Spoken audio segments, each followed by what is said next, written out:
शुक्र अगर मंगल के साथ हो तो व्यक्ति को बहुत ज्यादा कामुक बना देता है। शुक्र अगर बुध के साथ हो तो व्यक्ति के लिए जो है फिकल माइंड बना देता है, भौरा बना देता है। शुक्र अगर बृहस्पति के साथ हो तो व्यक्ति बहुत परवार से करेगा, लेकिन काम वही करेगा जो वो चाहेगा। सलाह सबसे लेगा, लेकिन मानेगा अपनी। इस तरह की बड़ा मजेदार स्थितियां होती हैं शुक्र ग्रह के बारे में। आज इन्हीं चीजों पर चर्चा करने के लिए हम आपके साथ हैं। शुक्र ग्रह आपकी कुंडली में आपको किस तरह से प्रभावित करता है, आपकी लाइफ स्टाइल किस तरह से प्रभावित होती है। साथियों, आधुनिक जीवन शैली को अगर देखा जाए तो हर व्यक्ति की ख्वाहिश है कि उसके पास सुंदर मकान हो, गाड़ी हो, घूमने फिरने के लिए पैसे हों, बढ़िया जॉब हो और खूबसूरत सी पत्नी हो। ये सारी चीजें अगर इनका मुख्य रूप से कोई कारक है ज्योतिष में तो वो है जो शुक्र आपका। हालांकि अन्य ग्रहों का प्रभाव और स्थिति जो है बहुत ही मायने रखती है, लेकिन इन चीजों में जो आकर्षण है कि आप कोई कपड़ा खरीद के लाएं और लोग पूछें आपसे कि कहाँ से खरीदा, कितने का खरीदा, तो जो आकर्षण है उसका वो शुक्र है आपका। आप गाड़ी खरीद के लाए तो लोग पलट करके देखें, वो आकर्षण वो शुक्र है आपका। तो आधुनिक जीवन शैली लगभग लगभग शुक्र के इर्द गिर्द ही घूमती है। शुक्र बहुत ज्यादा चमकीला ग्रह है, सूर्य के एक घर आगे या एक घर पीछे रहता है। इसलिए अधिकांश कुंडलियों में देखा जाता है शुक्र या तो बुध के साथ मिलेगा या फिर सूर्य के साथ मिलेगा, अकेला बहुत कम मिलता है। अन्य ग्रहों के साथ भी स्थिति शुक्र की बनती है, बृहस्पति के साथ भी बनेगी, राहु के साथ भी बनेगी, केतु के साथ भी बनेगी, मंगल और शनि के साथ भी बनेगी, लेकिन इन ग्रहों के साथ में इसकी स्थिति बहुत ज्यादा देखी जाती है। अब आपकी कुंडली की बात करते हैं। आपकी कुंडली में अगर शुक्र अकेला बैठा हुआ है तो निश्चित जानिए ये आपको बेहतर फल देगा। आपकी लाइफ स्टाइल में एक अजब कशिश होगी, आपके चेहरे में अलग आकर्षण होगा, आपके पारिवारिक स्थिति अच्छी होगी। ये सारी चीजें शुक्र अकेला वाला जो है बढ़िया देता है। हालांकि इसके साथ में कुछ कंडीशंस अप्लाई होती हैं। शुक्र आपके अग्नि तत्व की राशि में ना हो, या फिर शुक्र जो है आपका मोक्ष त्रिकोण की राशि में ना हो। अग्नि तत्व 1 5 9, मोक्ष आपका 4 8 12, यहाँ शुक्र की स्थिति अच्छी नहीं मानी जाती। लेकिन वायु तत्व की राशि में शुक्र अच्छा वर्क करता है आपका 3 7 11 में। आपकी भूमि तत्व की राशि 2 आपकी 6 और 11 10 जो है उसमें अच्छा वर्क करता है। तो इस तरह से शुक्र अगर अकेला है तो आप मान के चलिए 70% उसका वर्क बढ़िया रहता है।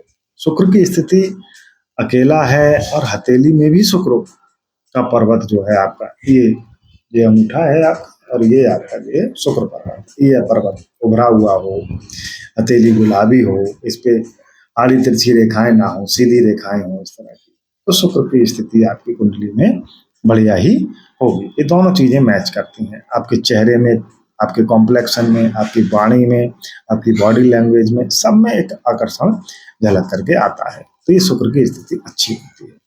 अब शुक्र अगर अन्य ग्रहों के साथ में हो, जैसे शुक्र अगर बुध के साथ हो तो बढ़िया आदमी व्यापार करता है, बढ़िया प्रोफेशन करता है, लेकिन जवानी के दिनों में वो बड़ा गुड़ खिलाता है।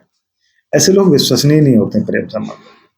उनकी जो फिकल माइंड है, जो दूसरों के प्रति आकर्षित होने की जो चंचलता है, वो इनको कहीं ना कहीं जो है दुखदाई बन जाती है। पार्टनर इनका इनके ऊपर विश्वास नहीं कर पाता, ऐसा क्राइटेरिया बना लेते हैं। ज्योतिष तो ये कहती है कि अगर बुध अकेला आपके कुंडली में लगन में हो तो एक ना एक बार आपको बदनामी इस मामले में मिलती ही मिलती है। उस पे सोने पे सुहागा अगर शुक्र भी साथ में हो तो ये दोनों कॉम्बिनेशन जब बन जाते हैं तो व्यक्ति के लिए भौरा बना देते हैं। कभी इस कली पे कभी उस कली पे, वो चैन से रहने वाला व्यक्ति नहीं होता है। हालांकि और भी कॉम्बिनेशन बनते हैं इस तरह के, लेकिन यहाँ कॉम्बिनेशन जो है चारित्रिक दृष्टि से या फिर सामाजिक मान सम्मान की दृष्टि से प्रेम के मामले में थोड़ा इन लोगों को कहा जाता है भैया सावधान रह करके चलो। शुक्र और बृहस्पति की अगर युति बन रही हो आपकी, तो ये युति दो बहुत महत्वपूर्ण ग्रह अब आपके एक साथ मिले हैं। एक स्त्री कारक है और एक पुरुष कारक है। एक आपकी पत्नी का कारक है और एक आपके पिता का कारक है, आपके बुजुर्गों का कारक है। आदमी के जीवन में एक सिचुएशन ऐसी आती है कि पिता की बात मानी जाए, बुजुर्गों की बात मानी जाए, या फिर जो है पत्नी की बात मानी जाए, महबूबा की बात मानी जाए। और देखा ये जाता है कि ऐसे लोग 80% अपनी महबूबा या अपनी पत्नी के साथ हो लेते हैं, पिता की बात को दरकिनार कर देते हैं। ये इनके जीवन का एक ड्रॉबैक है। जब भी क्रिटिकल पोजीशन आएगी तो ऐसे लोग जो हैं अपने परिवार से बात करेंगे, बतलाएंगे कि मुझे अमुक लड़की से शादी करनी है, चाहे वो इंटरकास्ट हो, चाहे मैचिंग में हो या ना हो, बतलाएंगे जरूर, संस्कारवान है। परिवार को विश्वास में लेने की कोशिश करेंगे। अगर परिवार विश्वास में नहीं आता है तब भी करेंगे अपने मन की। अगर ये अपने पिता के साथ जाते हैं तो एक सुखद स्थिति होगी जीवन पर्यंत तक, और पत्नी के साथ जाते हैं तो आर्थिक स्थिति से संपन्नता रहेगी इनके जीवन में, लेकिन एक मानसिक दबाव, एक सोशल जो है आपका दबाव इनके मन पे हमेशा हमेशा के लिए रहेगा, क्योंकि वो कृत्य आपको जीवन अंत तक जो है सालता रहेगा। तो बृहस्पति और शुक्र की स्थिति में एक कमोबेश जो है डिलेमा की स्थिति बन जाती है सामाजिक मान मर्यादाओं। हालांकि और स्थितियां आर्थिक रूप से देखा जाए, वो पढ़ाई लिखाई के रूप में देखा जाए तो कोई दिक्कत नहीं है, सब मामला बेहतर रहता है। शुक्र अगर मंगल के साथ में हो आपका तो आपको विपरीत लिंग के प्रति कामुक बना देता है।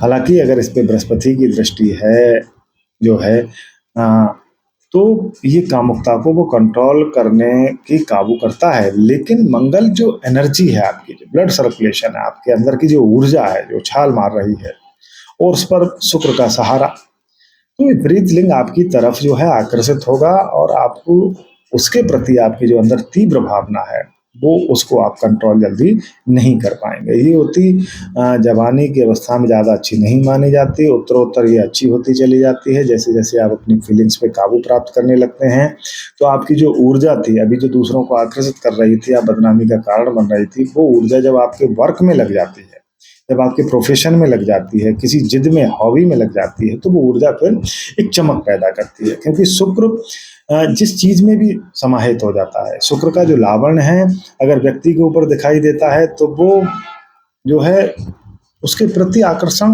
हो ही जाता है स्वाभाविक। कोई भी व्यक्ति सही उसकी तरफ आकर्षित होगा। अगर वो मकान में है तो दो बार देखने का मन करेगा उस मकान को। गाड़ी में है शुक्र का लावण्य तो वो गाड़ी देखने में मन करेगा कि हाँ यार ये चीज, मोबाइल का तो वो चीज, वो उसके फीचर्स उसको आपको और आकर्षित करेंगे ही करेंगे। तो जो आकर्षण, जो अट्रैक्शन है, जो फीलिंग है अट्रैक्शन की, वो शुक्र से ही पैदा होती है आपकी। वो यही एनर्जी है जो वो वर्क करती है आपकी। तो शुक्र मंगल के साथ में थोड़ा सा संभल के चलने की सलाह दी जाती है, विशेष रूप से जवानी के दौरान, प्रेम संबंधों के दौरान, शादी से पूर्व, शादी के 10-5 साल के बाद तक, जब तक संतानें थोड़ी सी बड़ी ना हो जाए, फिर आदमी अपने आप एडजस्ट हो जाता है और कंप्रोमाइज कर लेता है। शुक्र अगर राहु के साथ में हो तो यहाँ भी शुक्र और राहु एक ऐसा ऑरा बन जाता है इन लोगों के चारों ओर कि कुछ ना करें तब भी चर्चा का विषय यही रहते हैं आपके। इनके बारे में तरह तरह की अफवाहें, तरह तरह के भ्रम ये बने ही रहते हैं। हालांकि शुक्र और राहु जो है, राहु एक प्रकार का धुआं है, शुक्र एक सुगंध है। ये दोनों का कॉम्बिनेशन नहीं है, ये इतनी बढ़िया नहीं मानी जाती किसी भी चीज में। प्रोफेशन आपका बढ़िया चल रहा होगा, एकदम बहुत बेहतर रनिंग कर रहा होगा, लेकिन अचानक ऐसी घटनाएं घटित होंगी कि धुआं सा निकल जाएगा, उसमें एकदम डाउन हो जाएगा। प्रेम संबंधों में आपकी तीव्रता इतनी रहेगी, जरा सी बात पे बिगड़ा और मामला, शादीशुदा है तो तलाक के पास तक पहुंच गया, या फिर प्रेम संबंध है तो जरा देर में खत्म हो गया। यानी कि जो चेंजिंग ऑफ सडन चेंजिंग होती है वो राहु में बहुत ज़्यादा देखी जाती है। बहुत अच्छी खासी चीज़ें चलते हुए भी अचानक डाउनफॉल में चली जाती हैं, तो वो चीज़ें समझ में नहीं आती, इसलिए शुक्र और राहु का कॉम्बिनेशन बहुत अच्छा नहीं माना जाता। हालांकि ये अलग अलग हाउसेस में अलग अलग काम करता है। प्रोफेशन के हाउस में अगर प्रोफेशन की तरफ चले गए तो आदमी एकदम से चमक पूरे संसार को चमका देता है, पूरी सोसाइटी को एकदम से अचंभित कर देता है अपनी प्रगति से और अन्य कार्यों से। लेकिन अगर आपके धर्म त्रिकोण में है ये युति, आपके परिवार के भाव में युति है, तो ये युति ज़्यादा अच्छी नहीं मानी जाती। हर युति के साथ में यही है कि अगर विशेष भाव में है तो वो फल देती है, अच्छा फल देती है, और गलत भाव में है तो मामला थोड़ा सा जो है डाउनफॉल में चला जाता है। और शुक्र की अब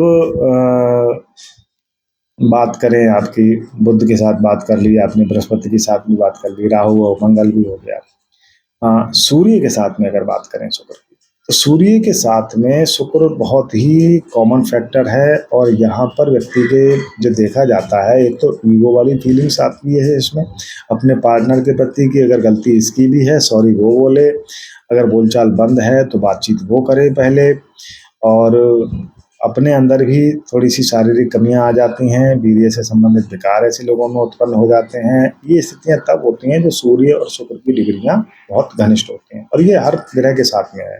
अगर इनकी डिग्री वाइज जो है बहुत क्लोज है तो युति जो है बहुत प्रगाढ़ काम करती है, और डिग्री वाइज ये दूर है तो युति वो है उतनी ही कमजोर हो जाती है। दोनों मित्र हैं तो युति अच्छी होगी, दोनों अगर मित्र नहीं है तो अच्छी नहीं होगी। दोनों मित्र राशि में बैठे हैं तब युति जो है अच्छी होगी, अन्यथा वो नहीं होगी। तो इस तरह से शुक्र का जो है वो फल देखा जाता है। केतु के साथ में शुक्र की स्थिति 50-50 मानी जाती है। अगर आध्यात्मिकता की ओर आप जा रहे हैं तो ये युति बहुत अच्छी है, और प्रेम संबंधों में ये युति जो है बहुत नीरसता पैदा कर देती है। ऐसे ही स्थिति शनि के साथ है। धन संपदा और बिजनेस के मामले में युति अच्छी है, लेकिन प्रेम संबंधों के मामले में, आपकी लाइफ स्टाइल, आपका दाम्पत्य जीवन के मामले में ये एक स्थिरता, स्टिकनेस पैदा कर देती है, एक ठहराव ला देती है। लगता है कि संबंध जो हम ढो रहे हैं, निभा नहीं रहे हैं, एंजॉय नहीं कर रहे हैं संबंधों को, इस तरह की फीलिंग्स जो है ग्रो कर जाती है शुक्र और शनि के साथ में। हालांकि वीडियो काफ़ी बड़ा हो जाएगा, मन तो और था कि विस्तार से इन सारी चीज़ों पर चर्चा की जाए।